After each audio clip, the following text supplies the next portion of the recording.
ওগো রাসূল, আপনি পড়ুন আপনার প্রতিপালকের নামে যিনি আপনাকে সৃষ্টি করেছে।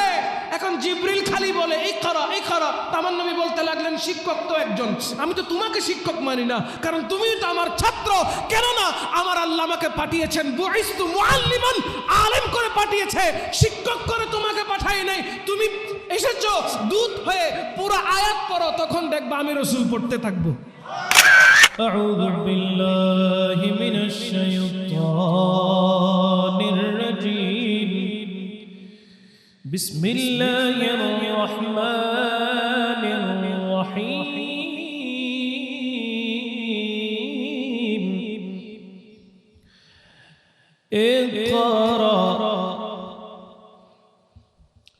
اقرأ باسم ربك الذي خلق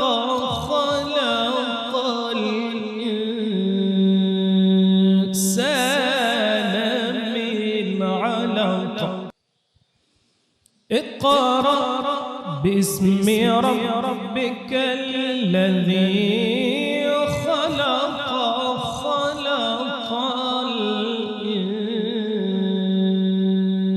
الإنسان من علق صدق الله المولانا العظيم وصدق رسوله النبي الحبيب الكريم ونحن على ذلك لمن الشاهدين والشاكرين والحمد لله رب العالمين رب صل وسلم وبارك عليه আল্লাহ পাক রব্বুল আলামিন এই পৃথিবীর বুকে তার বান্দাদেরকে মুক্তি দেওয়ার লক্ষ্যে সর্বশ্রেষ্ঠ আল্লাহর পক্ষ থেকে যে উপহার এই পৃথিবী পেয়েছে, যে রহমত এই পৃথিবী পেয়েছে, যে নেয়ামত এই পৃথিবী পেয়েছে, যে নেয়ামতে উজমা এই পৃথিবী পেয়েছে, ওই নেয়ামতের নাম, ওই রহমতের নাম ওয়ামা আরসালনাকা ইল্লা রাহমাতাল লিল আলামিন, তথা রাসূলে পাক সাল্লাল্লাহু তাআলা আলাইহি ওয়াসাল্লাম। দয়াল নবীজি মা আমেনার ঘরে যখন তশরিফ নিয়ে এসেছেন, সাথে সাথে গোটা পৃথিবীটা পরিবর্তন হয়ে গেছে। সম্পূর্ণ পৃথিবী পরিবর্তন হয়ে গেছে। নাপাক যা ছিল, পাক আসার কারণে সমস্ত কিছু পাক হয়ে গেছে। জমিন নাপাক ছিল, যখন পাক চলে এসেছে, ওই পাকের স্পর্শে জমিন পাক হয়ে গেছে। গোটা দুনিয়া এনভায়রনমেন্ট অপবিত্র ছিল, রোগে ভরপুর ছিল, অবস্থা শোচনীয় ছিল। রহমতুল লিল আলামিনের তশরিফ আওয়ারের সাথে সাথে আল্লাহ পাক রব্বুল আলামিন প্রকৃতির সমস্ত মনোভাবকে পাল্টে দিয়ে এক রহমতে পরিপূর্ণ করে দিয়েছে। সেই নবী রহমতুল লিল আলামিন সদা সর্বদা যিনি চেয়েছেন আল্লাহর সমস্ত বান্দাদেরকে জাহান্নাম থেকে মুক্ত করে জান্নাতের পথের প্রতীক হিসেবে আল্লাহ পাক যেন কবুল করেন। আমার নবী রাহমাতুল লিল আলামিন গোটা হায়াতে জিন্দেগির 63 বছর ওই সম্পূর্ণ জীবনটা শুধুমাত্র আল্লাহর বান্দাদেরকে জাহান্নাম থেকে মুক্তি দেওয়ার জন্য, জান্নাতে নিয়ে যাওয়ার জন্য কাজ করেছেন। এই জন্য আমার নবীজি যখন 40 বছর সরকারে পাক সাল্লাল্লাহু আলাইহি ওয়াসাল্লামের যখন 40 বছর হলো, আমার নবীর নবুয়তটাকে প্রকাশ করার জন্য আল্লাহর পক্ষ থেকে হুকুম হয়ে গেল। অনেকেই বলে 40 বছর আগে রহমতুল লিল আলামিন নবী ছিলেন না। নবী হয়েছেন কখন? 40 বছর পরিপূর্ণ হওয়ার পর। তখন আখিরি নবী নবী হিসেবে প্রচার এবং প্রসার হয়েছেন, নবুয়ত লাভ করেছেন। আমি ওনাদেরকে বলবো ভালো করে কিতাব স্টাডি করেন, কোরআন দেখেন, কোরআনের তাফসীরগুলো পড়েন, হাদিসে মুবারাকাগুলো ভালো করে স্টাডি করলে বুঝতে পারবেন যে রাসূল পাক সাল্লাল্লাহু তাআলা আলাইহি ওয়াসাল্লাম 40 বছর পরে নবুয়ত পাননি, বরঞ্চ আমার আল্লাহ আমার নবীকে সৃষ্টি করার সাথে সাথে আখিরি নবী হিসেবে ভূষিত করে দিয়েছেন। সুবহানাল্লাহ। রাহমাতুল লিল আলামিন নবুয়ত পেয়েছেন তখন যখন আমার আল্লাহ পাক আমার নবীকে সৃষ্টি করেছেন। কোনো সন্দেহ আছে? বরঞ্চ 40 বছর যখন হয়েছে তখন আল্লাহর পক্ষ থেকে আমার নবীকে হুকুম করা হয়েছে, ওগো রাহমাতুল লিল আলামিন, আপনি এখন দ্বীন ধর্মের প্রচার করেন, আপনি এখন আল্লাহর ওয়াহদানিয়তের কথাগুলো লোকমুখে প্রচার এবং প্রসার করেন, মানব জাতিকে খারাপ কাজ থেকে দূরে রেখে, মূর্তি পূজা থেকে দূরে রেখে, অগ্নি পূজা থেকে দূরে রেখে মানব জাতিকে সত্যের পথে আপনি আহ্বান করেন। এক আল্লাহর ইবাদত করতে বলেন, এক আল্লাহকে মানতে বলেন, আল্লাহ ছাড়া কোনো ইলাহ নাই ওইটা স্বীকার করতে বলেন, মনে প্রাণে এবং জবান দিয়ে স্বীকার করতে বলেন। স্বীকার করলে কি হবে? ক্বালা রাসূলুল্লাহ সাল্লাল্লাহু আলাইহি ওয়াসাল্লাম, মান ক্বালা লা ইলাহা ইল্লাল্লাহ ফাদাখালাল জান্নাহ। জোরে বলেন না সুবহানাল্লাহ।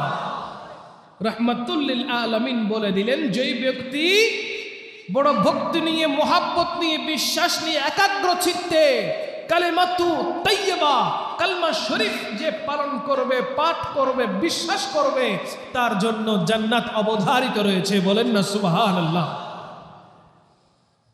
তারই ধারাবাহিকতায় যে কোরআন লৌহে মাহফুজে ছিল, বাল হুয়া কোরআনুম মাজিদুন ফি লৌহিম মাহফুজ, যে কোরআন লৌহে মাহফুজে সংরক্ষিত ছিল, সেই কোরআন লৌহে মাহফুজ থেকে মুস্তাফার সিনায়ে পাকে আসতেছে।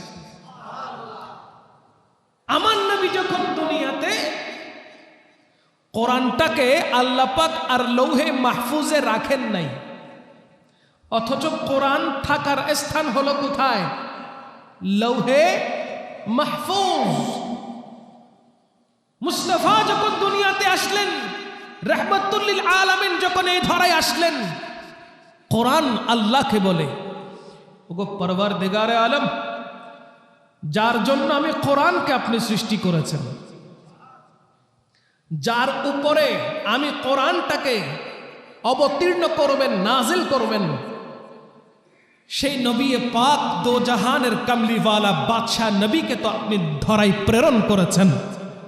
ওগো পরওয়ারদিগারে আলম, আমি কোরআনটাকেও আমার নবী যেখানে গিয়েছে আমাকেও সেইখানে পাঠিয়ে দিন। মক্কি আবার কিছু সূরা মাদানী। কারণটা কি? এর বিশদ কারণ কি? একটু খেয়াল করলে বুঝবেন। মুসা কালিমুল্লাহর উপরে যখন কিতাব নাজিল হতো, তখন মুসা কালিমুল্লাহকে আল্লাহ তুর পর্বতে আসার জন্য বলতেন। তার মানে নির্দিষ্ট একটি জায়গায়, তুর পাহাড়ে মুসা তোমাকে আসতে হবে, নির্দিষ্ট ওই জায়গার মধ্যে আসলে আমি আল্লাহ তোমার সাথে কথা বলবো। আল্লাহর কালাম নাজিল হবে কোথায় আসলে? তুর পাহাড়ে। কোথায়? তুর পাহাড়ে। না আসলে কথা হবে না। আমার সাথে কথা বলতে হলে নির্দিষ্ট একটি স্থান, জায়গা আল্লাহ নির্ধারণ করে দিয়েছেন, সেটা হলো তুর পর্বত। ওই তুর পর্বতে আসো, আমি আল্লাহ তোমার সাথে কথা বলবো। সুবহানাল্লাহ বলবেন না? আর আমার নবীর ব্যাপারে, আমার নবী রাহমাতুল লিল আলামিনের ব্যাপারে, আমার রাসূল পাক সাল্লাল্লাহু আলাইহি ওয়াসাল্লাম মক্কায়, কোরআন বলছে আমিও মক্কায়। আমার নবী আকরাম সাল্লাল্লাহু আলাইহি ওয়াসাল্লাম মদিনায়, কোরআন বলছে আমিও মদিনায়। নির্দিষ্ট কোনো স্থান বলেন না, নির্দিষ্ট কোনো স্থান? রাসূল আরবি সাল্লাল্লাহু আলাইহি ওয়াসাল্লাম আম্মাজানের কামরাই, তার মানে সমস্ত মুমিনদের উম্মাহাতুল মুমিনিন, সমস্ত মুমিনদের আম্মাজানের কামরাই আমার রাসূল পাক রয়েছেন। কোরআন বলছে আমিও সেখানে চলে যাব।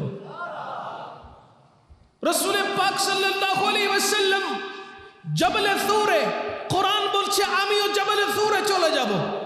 রাসূল পাক সাল্লাল্লাহু আলাইহি ওয়াসাল্লাম জাবালে নূরে, কোরআন বলছে আমিও জাবালে নূরে চলে যাব।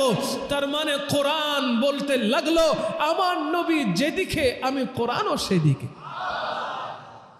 নবীজি যেখানে যেখানে যাবেন আমি কোরআন নবীজির পেছনে পেছনে সেইখানে সেইখানে চলে যাব। জোরে বলেন না সুবহানাল্লাহ। আল্লাহ পাক রব্বুল আলামিন পাঠিয়ে দিলেন হযরতে জিবরাইল আলাইহিস সালাতু ওয়াস সালামকে।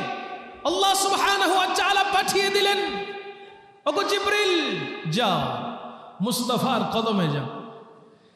কি নিয়ে যাবে? ওরে সূরা আলাকের আয়াত নিয়ে যাও। বলেন না সুবহানাল্লাহ। হযরতে জিবরিল আমিন আল্লাহর পক্ষ থেকে হুকুম পাওয়ার পরে আমার নবীর উপরে আসতে লাগলেন। তখন আমার নবী মক্কাতুল মুকাররমার হারামে পাকের মধ্যে ছিলেন না, আমার নবী কামরায় ছিলেন না। দীর্ঘদিন ধরে জবলে নূরের মধ্যে, যেটাকে হেরা পর্বত গুহা বলে, ওই জবলে নূরের মধ্যে আমার নবী ধ্যানরত ছিলেন। আমার নবী ধ্যান মগ্ন ছিলেন। ওই জবলে নূরের মধ্যে হযরতে জিবরিল আমিন আসলেন, বলতে লাগলেন ইয়া রাসূলুল্লাহ সাল্লাল্লাহু আলাইহি ওয়াসাল্লাম, আপনার খেদমতে আমি হাজির হয়েছি। আল্লাহ আমাকে কোরআনের আয়াত দিয়ে পাঠিয়েছেন। জিবরিল আমিন বলে ইকরা, আমার নবী বলে মা আনা বিকারি। জিবরিল আমিন বলে ইকরা, আমার নবী বলে মা আনা বিকারি। বলেন না সুবহানাল্লাহ। জিবরিল আমিন বলতে লাগলেন পড়ুন। আমার নবী বলছেন আমি পড়ুয়া নই, আমি পড়ব না।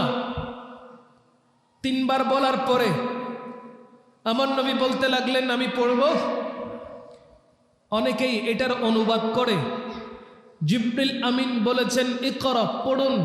আমার নবী নাকি বলেছে আমি পড়তে জানি না। একটা ছোট বাচ্চার সামনে মোটামুটি কথা বলতে পারে, মুখে বুলি ফুটেছে, এমন বাচ্চার সামনে যদি আপনি তাকে মক্তবে পাঠান, উস্তাদের মুখে মুখে সে কি আলিফ বা তা সা শিখে না? স্বরবর্ণ ব্যঞ্জন বর্ণ এগুলোকে শিখে না? ইংলিশ অ্যালফাবেটগুলোকে শিখে না?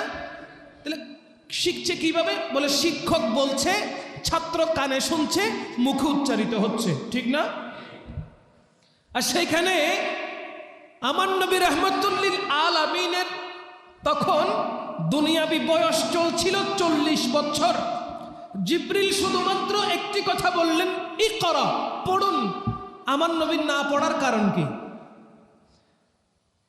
আমার নবী বলতে লাগলেন আমি পড়ব, আমি পড়ব না, বা আমি পড়ুয়া নই। এই কোরআনুল কারীমের এই শব্দের অনুবাদ অন্যান্য ব্যক্তিরা, তারাও মুসলমান, তারা বলে কি নবী নাকি পড়তে জানে না। জোরে বলেন না নাউজুবিল্লাহ। হয়তো তাদের মগজে সমস্যা আছে, নয়তো তারা মূর্খ। হয়তো তাদের ব্রেনে সমস্যা আছে, নয়তো তারা মূর্খ। নয়তো দুনিয়াবি হায়াতে জিন্দেগির মধ্যে 40 বছরের কোনো মানুষ সে যদি একটি শব্দ পড়তে না পারে ইকরা, তাহলে তার উপর কি আল্লাহ এত বড় বিশাল দায়িত্ব দিয়ে দুনিয়াতে কোনোদিন পাঠাবেন? নবুয়তের দায়িত্ব ছোট না বড়? জোরে বলেন না। তাহলে এই দায়িত্ব দিয়ে কি আল্লাহ কখনো ওনাকে পাঠাবেন? নিশ্চয়ই বোঝা গেল যারা আমার নবীর শানকে ক্ষুণ্ণ করতে চায় তারা কোরআনের অনুবাদ পর্যন্ত চেঞ্জ করে ফেলে। কথা বুঝে এসেছে? যারা আমার নবীর শানকে ছোট করতে চায়, ক্ষুণ্ণ করতে চায়, তারা কোরআনের অনুবাদকে, কোরআনের ব্যাখ্যাকে সম্পূর্ণ পরিবর্তন করে শানে নজুল নিজের ইচ্ছাতে তারা পরিবেশন করে। কথা বলেন ঠিক কিনা? এই জন্য কোরআনের প্রত্যেকটি অনুবাদ সঠিক নয়।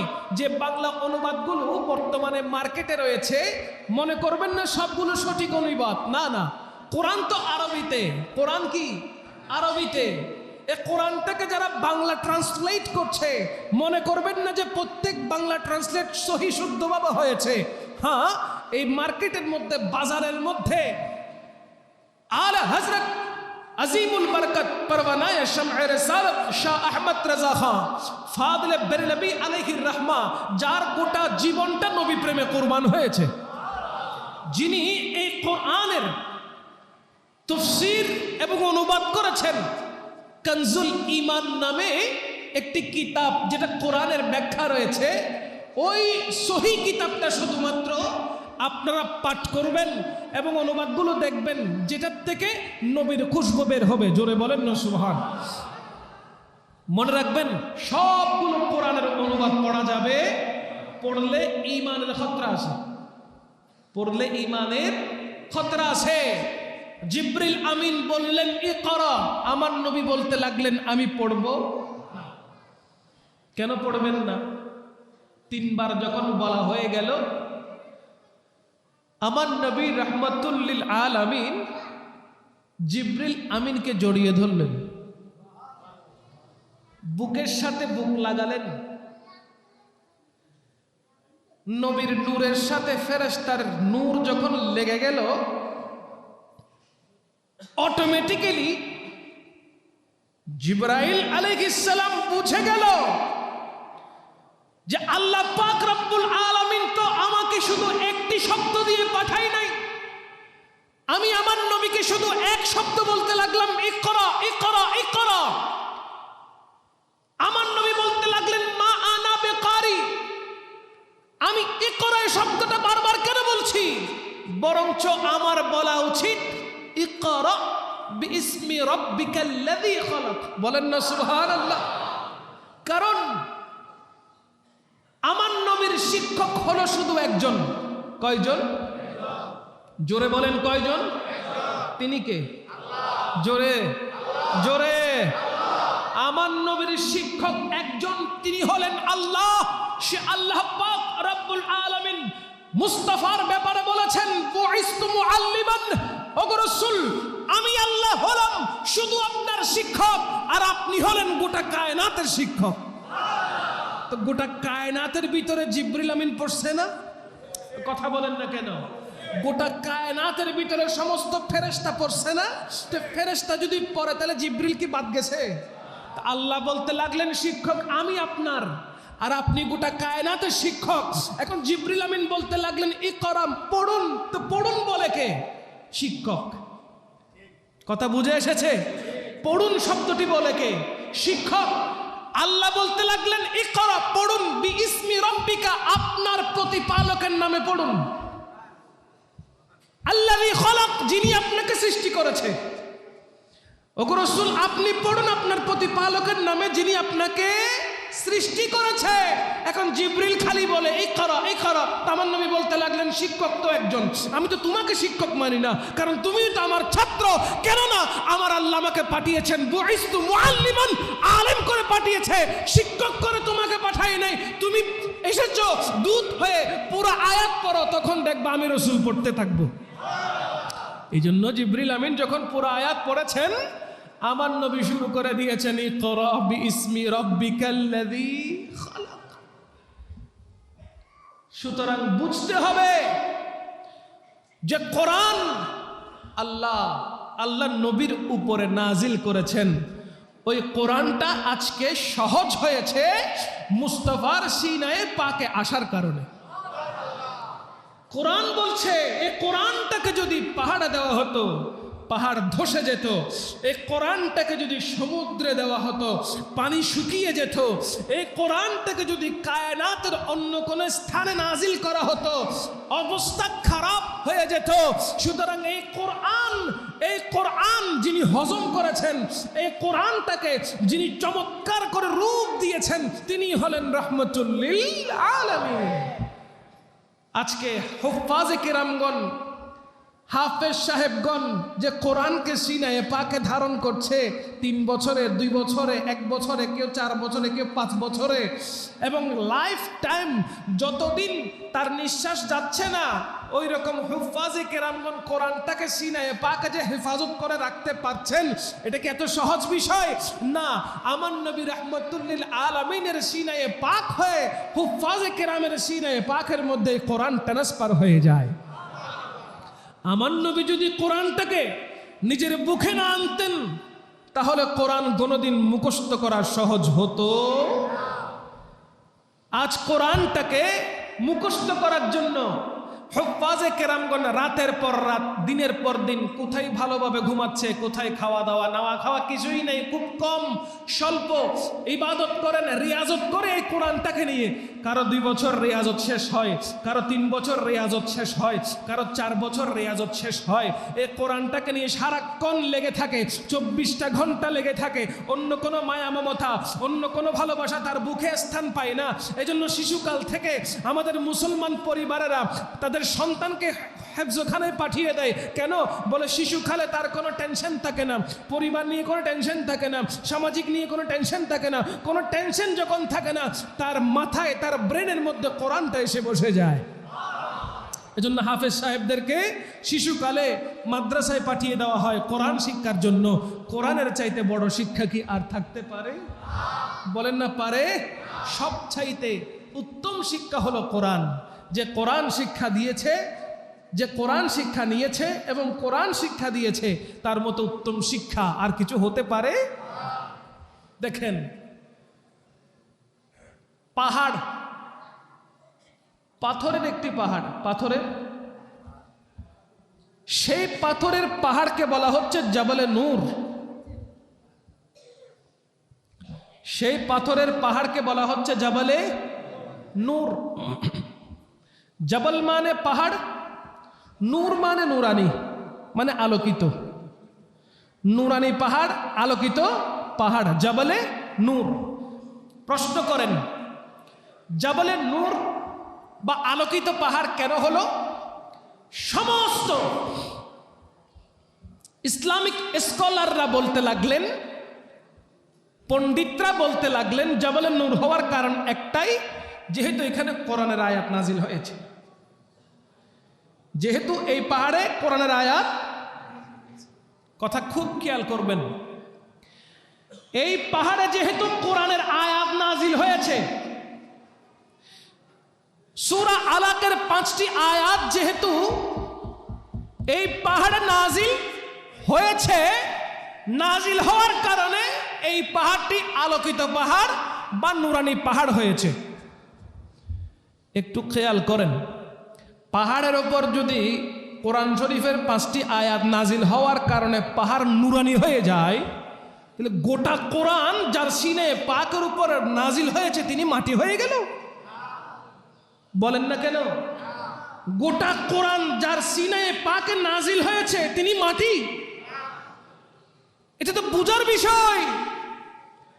পাহাড়ের উপরে কোরআন নাজিল হলে যদি ওই পাহাড় নুরানি পাহাড় হয়ে যায়, তাহলে গোটা কোরআন 114 সূরার কোরআন, 6666 আয়াতের ওই কোরআন রাহমাতুল লিল আলামিনের বুকে যে নাজিল হয়েছে, তাহলে আমার নবী কি মাটি হয়ে গেল? তো ছোট বাচ্চাও বুঝবে, 5 আয়াত নাজিল হলে যদি এত বিশাল পাহাড় নুরানি হয়ে যায়, তাহলে রাহমাতুল লিল আলামিনের উপরে যে কোরআন নাজিল হয়েছে তিনি তো আরো নুরানি হয়ে যাবে। কথা বলেন না ঠিক কি না?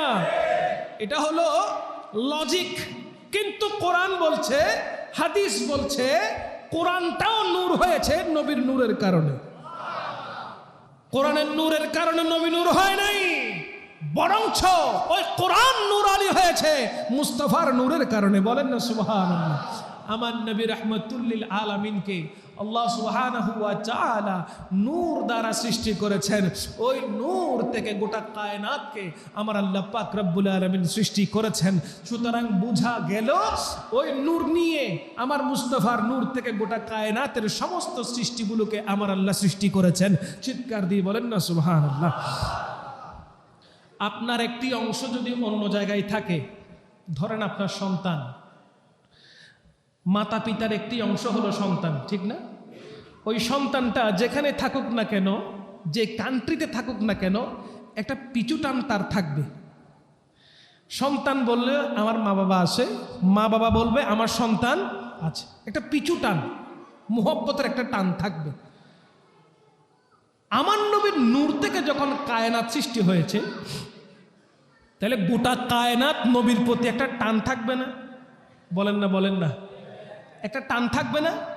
এই জন্য পৃথিবীর সমস্ত সৃষ্টি নবীর প্রেমে ঝুঁকে যায়। পৃথিবীর সমস্ত সৃষ্টি নবী প্রেমে ঝুঁকে যায়, নবীর দিকে নত হয়ে যায়, শুধু মানুষ ছাড়া। কারণ মানুষকে ব্রেন দেওয়া হয়েছে, অনেক সময় মুস্তাফাকে ওই ব্রেন দিয়ে চিনতে পারে না, রহমতুল লিল আলামিনকে ওই ব্রেন দিয়ে চিনতে পারে না। এজন্য ইমাম জাইনুল আবেদিন হযরত ইমাম হুসাইন রাদিয়াল্লাহু তাআলা আনহুর সন্তান ইমাম জাইনুল আবেদিন বলতে লাগলেন, আমার নবী রহমতুল লিল আলামিনকে চিনতে হলে প্রেম এবং ব্রেন দুইটাকে যোগ করতে হবে। ইশক, মুহাব্বত এবং ব্রেন দুইটাকে যোগ করো, দুইটাকে যখন যোগ করে দিবে, প্লাস করে দিবে, ইকুয়ালে আসবে আমার নবীর প্রশংসা, আমার নবীর শান ও সিফত। শুধু ব্রেন দিয়ে চিন্তা করলে নবীর প্রেম আসবে, নবীর শান মুখ দিয়ে বের হবে না। আপনি যখন নবীর মুহাব্বত এবং আপনার ব্রেন নিয়ে যখন চিন্তা করবেন, গবেষণা করবেন, কোরআনের দিকে লক্ষ্য করবেন, হাদিসে মুবারকার দিকে লক্ষ্য করবেন, দেখবেন আপনার মুখ থেকে আমার নবীর প্রশংসা ছাড়া আর কিছুই বের হবে না। জোরে বলেন না সুবহানাল্লাহ। কারণ ईमान मिला उनके सदके, कुरान मिला उनके सदके, रहमान मिला उनके सदके, रहमान मिला उनके सदके। वो क्या है जो हमने पाया नहीं, वो क्या है जो हमने पाया नहीं, कुर्बान में उनकी बख्शिश के सलातुनिया सलामुनिया हबीबल्लाह। ईमान পেয়েছি আমার নবীর কারণে, নামাজ পেয়েছি আমার নবীর কারণে, হজ যাকাত পেয়েছি আমার নবীর কারণে, রমজানুল মুবারকের রোজাও পেয়েছি আমার নবীর কারণে, আল কোরআনুল কারীম পেয়েছি আমার নবীর কারণে, সমস্ত নিয়ামত পেয়েছি আমার নবীর কারণে, আল্লাহকে চিনেছি আমার নবীর কারণে, ফেরেশতাদের পরিচয় পেয়েছি আমার নবীর কারণে। গোটা কায়নাতের মধ্যে আমার আল্লাহ যা যা সৃষ্টি করেছেন সমস্ত সৃষ্টির পরিচয় আমার নবীর মাধ্যমে আমরা পেয়েছি। সন্দেহ আছে? থাকলে ঈমান থাকবে। মনে রাখবেন, রহমতুল লিল আলামিন আল্লাহর পক্ষ থেকে বড় নেয়ামত গোটা কায়নাতের জন্য। ওনার মাধ্যমে সমস্ত কিছু আমরা পেয়েছি। তাই ডিরেক্ট আল্লাহ পাক রব্বুল আলামিনের দরবারে যাওয়া যাবে না, নবুয়তের সিঁড়ি রহমতুল লিল আলামিনের ওসিলা লাগবে। আমার নবীর ওসিলা ছাড়া আল্লাহ পর্যন্ত পৌঁছানো সম্ভব নয়। দুনিয়াতে যা কিছু আপনারা পাচ্ছেন, যা কিছু পাবেন, যা ভোগ করছেন, যা ভোগ করেছেন, সবগুলো ওসিলা। সবগুলো কি ওসিলা?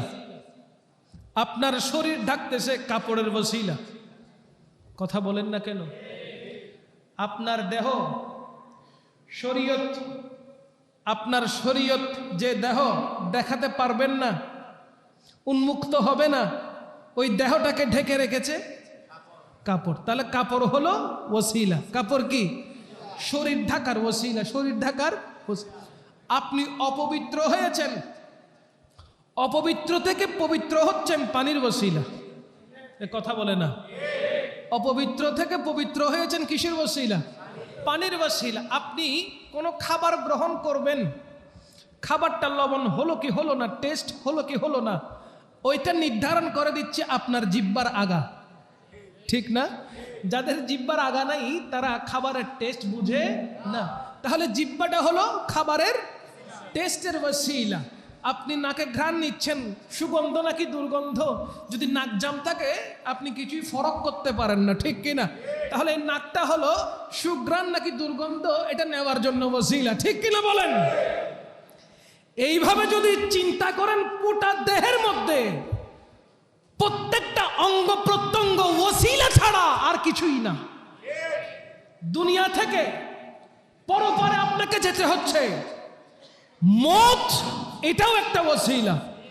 মৃত্যু না হলে যাওয়ার সুযোগ আছে? কথা বলে না, মৃত্যু না হলে যাওয়ার সুযোগ আছে। তাহলে কোন দুঃখে ওসিলা মানেন না? আমার বুঝে আসে না, কোন দুঃখে মানেন না? দুনিয়া থেকে আপনাকে পরকালে যেতে হবে, যাওয়ার মাধ্যম কি? কুল্লু নাফসিন যায়িকাতুল মউত, মরতে হবে। ঘুমন্ত ব্যক্তিকে কেউ কবরে দিয়ে আসে? তাকে মরতে হয়, আগে মরতে হয়। তার মানে ইহকাল থেকে পরকালে যাওয়ার জন্য যেই সিঁড়ি, যেই মাধ্যম, সেই মাধ্যমের নাম হলো মৌত। সেই মাধ্যমের নাম কি? মৌত। তাহলে মৌত হলো একটা ওসিলা, ইহকাল থেকে পরকালে যাওয়ার একটা ওসিলা। সুতরাং মনে রাখবেন, ওসিলা ছাড়া কোনো কিছুই সম্পাদন হয় না। দিন ইসলামের প্রচার এবং প্রসার নবী রাসূল যদি না হতো কখনো হতো না। আমার নবীজির সাহাবায়ে কেরাম যদি না হতো, সমস্ত নবীর সহচর যদি না হতো, দিন ধর্মের প্রচার প্রসার হতো না। সাহাবায়ে কেরাম আসার দরওয়াজা যখন বন্ধ হয়ে গেল, সাথে সাথে ওলির দরওয়াজা খুলে গেল। আমার নবীর দরওয়াজা যখন কি হয়ে গেল? বন্ধ। তার মানে নবুয়তের দরওয়াজা যখন বন্ধ, তখন আল্লাহ ভেলায়েতের দরওয়াজা খুলে দিয়েছে। ভেলায়েতের দরওয়াজা খুলে দেওয়ার কারণ হলো একটাই, যেন মানুষ মিসগাইড না হয়, যেন মানুষ শয়তানের প্ররোচনায় পড়ে জাহান্নামে যেন না হয়ে যায়। এই জন্য আল্লাহ পাক রব্বুল আলামিন ভেলায়েতের দরওয়াজাকে কিয়ামত পর্যন্ত ওপেন করে রেখেছেন। তার মধ্যে বেলায়েতের সম্রাট হিন্দিল বলি আতাই রসুল খ্বাজাগান খ্বাজায়ে গরিবে নওয়াজ, যার মাজারে পাক হিন্দুস্তানে, ভারতবর্ষে আজমির শরীফে অনেকে গিয়েছেন, হয়তো অনেকে জানেন, যিনি একাই একজন আজমির শরীফে বসে, হিন্দুস্তানে বসে একাই একজনে 90 লক্ষ মুসলমান বানিয়েছেন। কত লক্ষ? 90 লক্ষ মুসলমান। তাহলে যিনি কাফের থেকে ঈমান দান করতে পারে, যিনি মুশরিক থেকে ঈমানওয়ালা বানাইতে পারে, মুনাফিক থেকে মুমিন হওয়ার জন্য যার অবদান থাকে, তিনি হলেন খ্বাজায়ে গরিবে নওয়াজ। মনে রাখবেন, আল্লাহর মকবুল বলিরা হলো হক। যারা মকবুল বলি, যারা মকবুল বলি তারাই হক। মকবুল বলিদের শানে গুস্তাখি করা মানে আল্লাহর কুদরতি শানে গুস্তাখি করা। কারণ মকবুল বলিরা স্বেচ্ছায় কিছু করে না, আল্লাহর পক্ষ থেকে যা অর্ডার হয় তাই করে। তাই আগামী জুমাতে শানে গরিব নওয়াজ আলোচনা করা হবে। গরিব নওয়াজের দিন ধর্ম কিভাবে তিনি মানুষকে দিয়েছেন, কত মেহনত কত কষ্ট তিনি করেছেন, দুনিয়া ত্যাগ করে মানুষকে জান্নাতি বানানোর জন্য, হক বোঝানোর জন্য, হক প্রতিষ্ঠার জন্য তিনি কত কোরবানি কত স্যাক্রিফাইস করেছেন। আগামী জুমাতে ইনশাআল্লাহ সেই বিষয়ে আলোচনা করার চেষ্টা করব। মূল কথা হলো একটাই, আমরা হকের উপর অবিচল থাকব, আমরা কখনো না হকে নিজের নাম কখনো লিখব না।